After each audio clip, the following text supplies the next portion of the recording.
people all over this country need this movement. They need people like us. And we need more elected officials who are not bought and paid for by their donors. Owners. Or is it donors?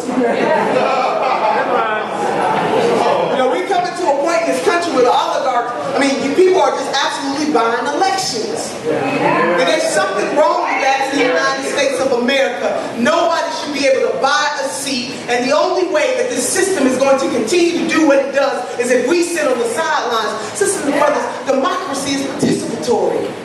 We got to be in it to win it. We can't sit on the sidelines and complain. We got to be in it. And it's every single election cycle. Because see, electing a good school board member, a mayor, a township trustee, city council folks, people that serve in the legislature, governors, is just as important as electing members to the Congress and to the presidency of the United States of America.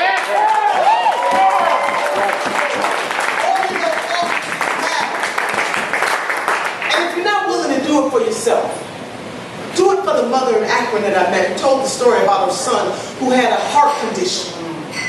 She couldn't get health insurance for her son. In this country, that judges you by that way. See, Ryan was able to work with the Affordable Care Act, but we need to take the Affordable Care Act to the next level. But within that Affordable Care Act was the fact that we could not discriminate, that insurance companies could not discriminate against people because they got being a mother worried about your baby on the front end, no health insurance, and on the back end, can't get life insurance. Something is wrong with that in this country. Or a gentleman that I met in Austin, Texas, who told the story about his wife who was diagnosed with a disease where her medicine would cost $500 a day.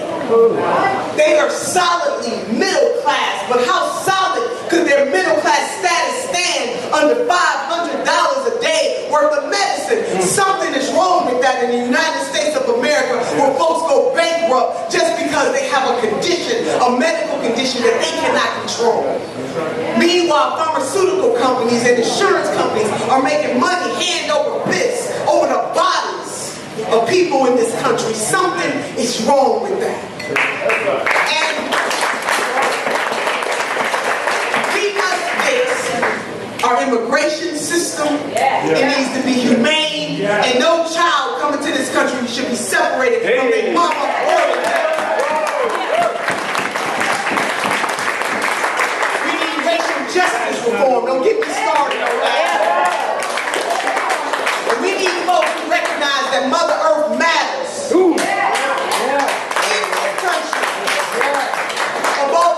Sisters and brothers, I don't think it's too much to ask for clean water and fresh air. And in the United States of America, no community from Flint to Iowa should have to face dirty, contaminated water. Something is wrong with that. Something's wrong with that. So I don't know about you. I was talking to Killer Mike the other day. I interviewed him for my podcast. And we talked about the fact that we cannot lose hope even in the heaviness of this moment. And that is a beautiful thing. The moment may be heavy, but we cannot lose hope. Because the change is going to come from ordinary people in this room who are willing to put a little extra on their ordinary so that extraordinary things can happen. This is about us and what we're willing to sacrifice for, what we're willing to stand for. Who are we willing to save? So as Roger comes up, because I'm glad that he is standing in the ready position. Ready to win. I'm kind of torn between talking about Grandma or talking about Harriet Tubman, because she's been weighing on my mind. I think I'm going to talk about Harriet because there's a symbol in her life.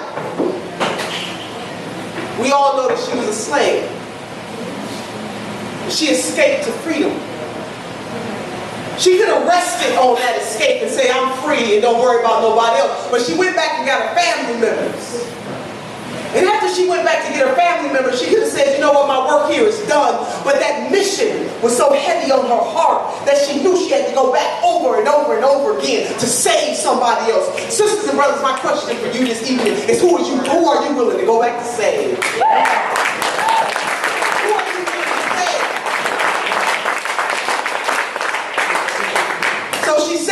Words. She said, if you hear the dogs bark, keep going. going. If you see the torches in the woods, keep going. If there is shouting after you, keep going. Don't ever stop. If you want to taste the freedom, keep going. Sisters and brothers, my 21st century version of that is that if you want health care for all, keep going. Yeah. If you want women in this country to be able to earn dollar for dollar as a man, keep going. If you want paid family leave, keep going. If you want college for all, keep going. If you want criminal justice reform, keep going. If we want to make sure that our children are not saddled with debt in one hand and a degree in the other, keep going. If we believe that clean water and fresh air is mandatory, is a human right, we must keep going. If we want to reform the immigration system in a way that is humane, keep going. And if we believe in the beauty of our future, we must keep going. Because sisters and brothers, our mission is so high. We can't get over it. And our mission is so low. We can't get under it. And our mission is so wide. We cannot get around it. This is our clarion call for this moment. And how blessed are we to have elected for people who are willing to run against an establishment system that tears us down and tears us apart and only values people with the most money. How wonderful it is to have somebody like Roger who is ready to stand in the ready position to stand up for Medicare for all, to stand up to protect the environment, to stand up for people who without that kind of representation would not have an advocate in their wake. Somebody who will not bend to the will of big donors. Somebody who understands that the power that he will have once he wins that office belongs to the people. So without further ado, I bring Roger Manno to the stage.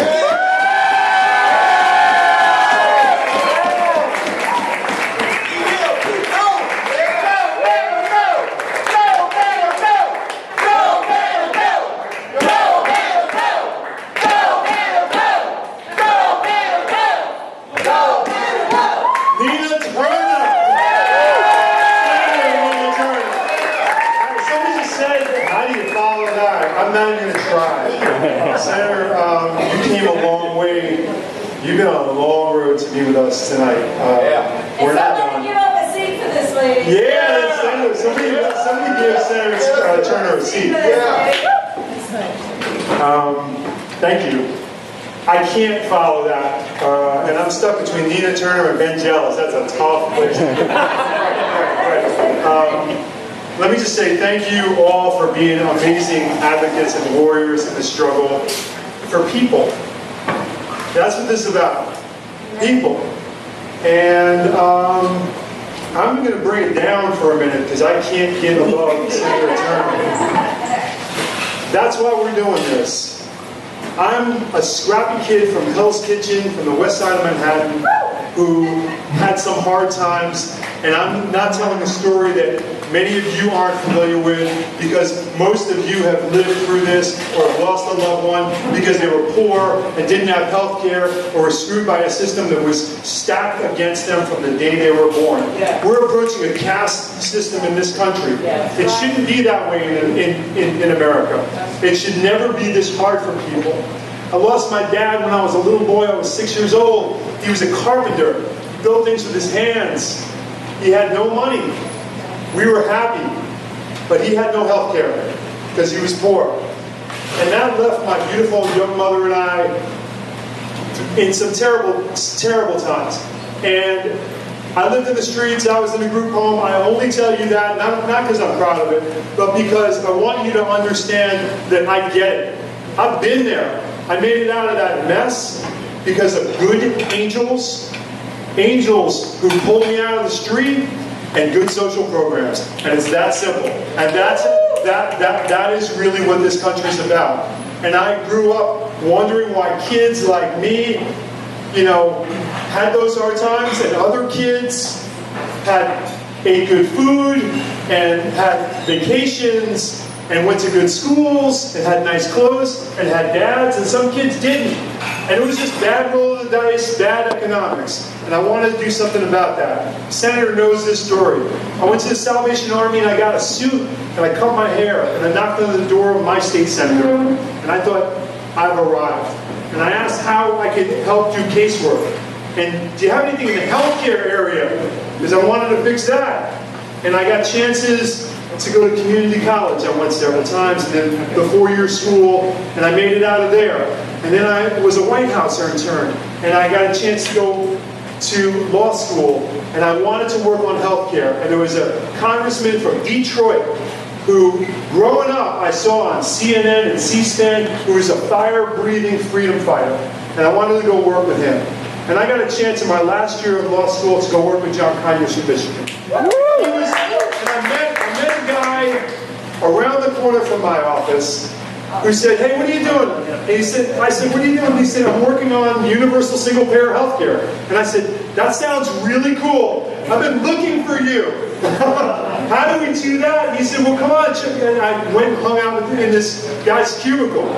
And he built, county by county, state by state, the universal single-payer health care movement in a bill that would be introduced in 2 years, H.R. 676, which is now the iconic universal single-payer health care bill. And by the way, we are not afraid to say those words, universal single-payer health care, right? And it should be that we're the only large industrialized country in the world where people live or die based on how much money they have, right? It's not that way in Great Britain, it's not that way in Canada, it's not that way in Australia, and we're going to fix that.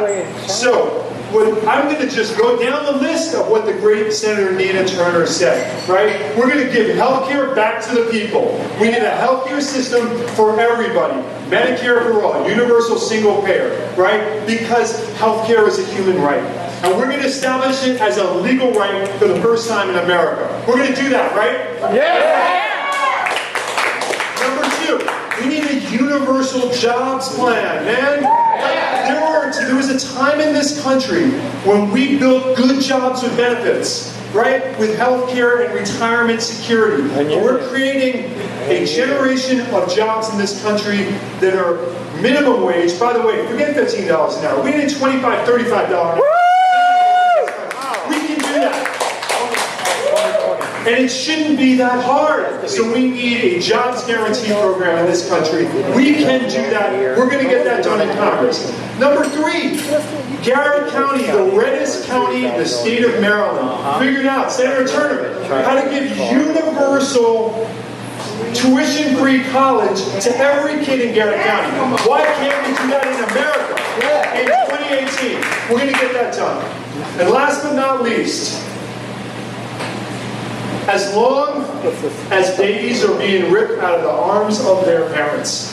This is America, man. 2018. We look like a black and white World War II film right now, and it's not cool.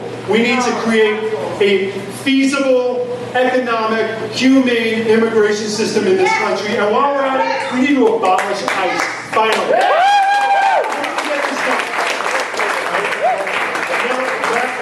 And the senator, she's just touched on it, but it's a real thing. This money thing is real. It's playing out in my election. I'm running against the single most money candidate in the history of the world. He spent $13.5 million last year to get defeated by Jamie Raskin. He learned a very valuable, that was the most expensive congressional race in history. He learned a very valuable lesson in that race, and that is in America, you can't buy a congressional seat on the cheap. And that guy's spending $1 million a week right now to defeat me. We don't have the most money, but we have more groups representing working people and retirees than every other candidate in this race combined. But we can't do it without you. I need your help. Not just for me, but for these great freedom-fighting warriors who are running in District 39, like Gabe and Bobby, in District 17, like Julian, and folks from across the county, across the state of Maryland. Great, progressive, young leaders fighting the fight, and they need your help. So please join us. Let's get to work. Thank you very much.